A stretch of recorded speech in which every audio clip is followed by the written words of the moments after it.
before we proceed to our demonstration, we would like to introduce ourselves. I am Dexter P. Perote, and this is my partner, Ralph Alvar, a varsity player of volleyball at Holy Cross of Davao College. Good day, everyone! At this moment, I'll be going to execute and demonstrate the 5 basic skills of the volleyball, which are the spiking, the receiving, the setting, the serving, and the blocking. So, let's start!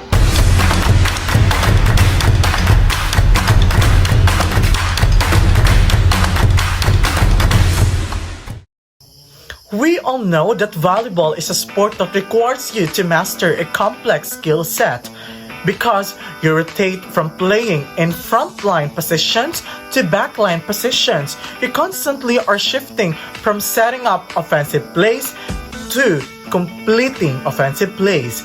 You also must shift quickly from offense to defense.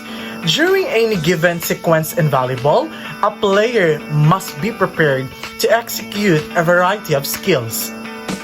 With that, by mastering fundamental or the basic movement skills in volleyball, each one of us will find it easier to learn the fundamental sport skills. The first thing to do is warm up.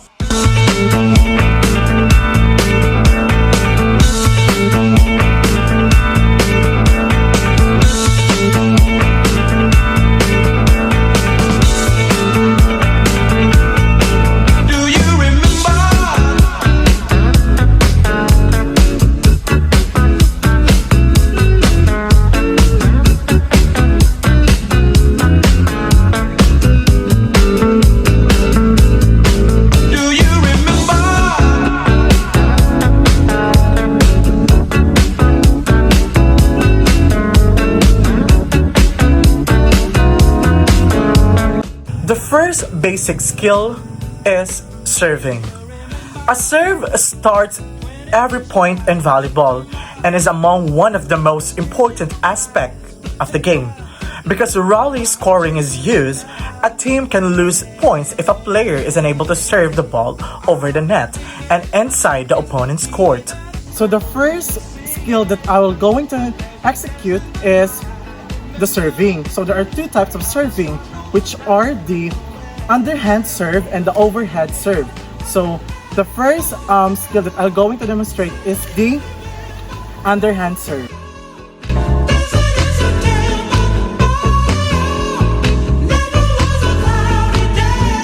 The second one is the overhead serve.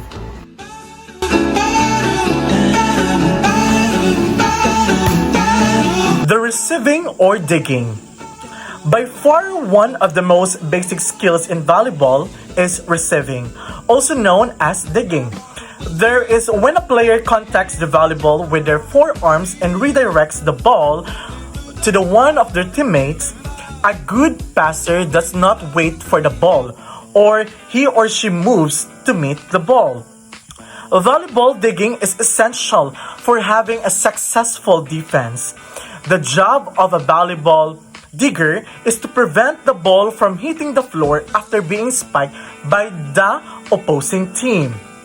With that, to dig, the volleyball player must anticipate the spike and be prepared to quickly dive in any direction. Volleyball players with quick contracting muscles are able to move faster using their strength and flexibility to get low to the ground in order to dig out a hard hit. Volleyball diggers must be able to move laterally, forward, and backward explosively at full range of motion. At this juncture, we will now proceed to the third skill of volleyball, which is the setting. The setter is the main contributor to the offense of the volleyball team. One of the requirements of the setter is having a delicate touch to set the ball perfectly for one of the attacking players. Communication is extremely important for the setter because they need to get the rest of the players on the same page.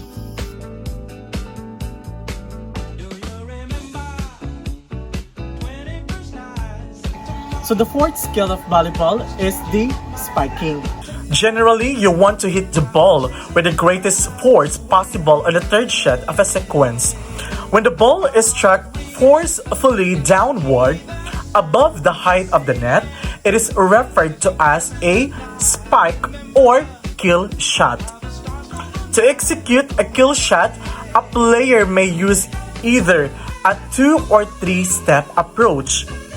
Strike the ball at the top of your vertical lip using the heel of your palm, followed by wrapping your hand on the ball with your fingers and snapping your wrist. Attacking the ball down to your opponent's court is one of the main ways to score points in volleyball. Volleyball spiking form is important because the better your team is at the pass, set, hit, the more likely your team will win.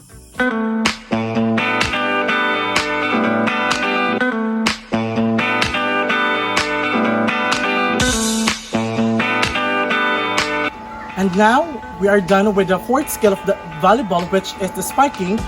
At this juncture, we will now proceed to the last skill of the volleyball, which is the blocking. Blocking is a defensive play made close to the net.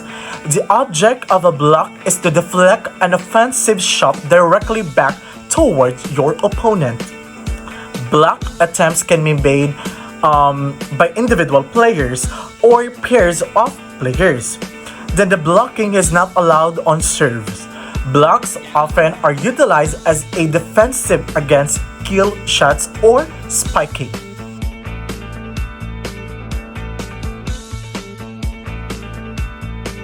After playing a game, just do a cool down.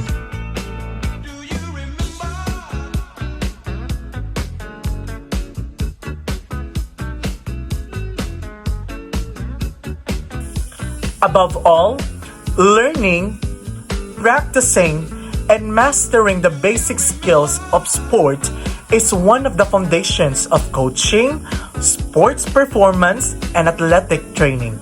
However, just learning the skill is only the first step in the process. It is no longer the case that practice makes perfect if the goal is to win in competition. So now I'm done with the 5 basic skills of the volleyball. Again, there are 5 basic skills of the volleyball, which are the setting, the spiking, the blocking, the receiving or digging, and the serving. So thank you for watching and have a great day.